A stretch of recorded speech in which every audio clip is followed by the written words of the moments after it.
जम्मू संगवारी मला राम राम जय जोहार छत्तीसगढ़।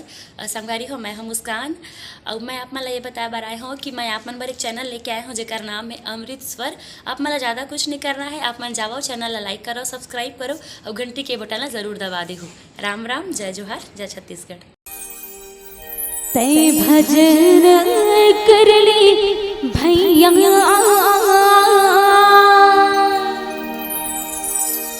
राम भक्ति राम कथा मन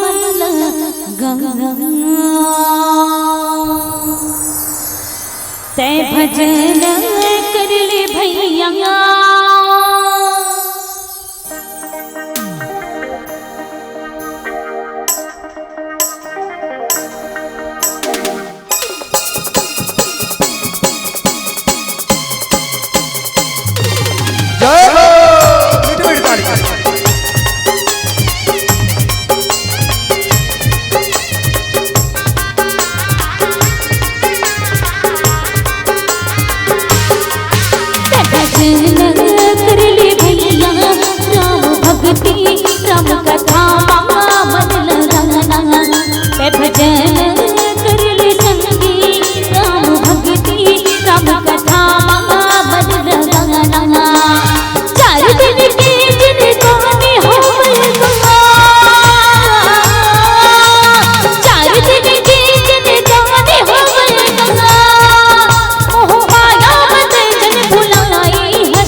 भुगल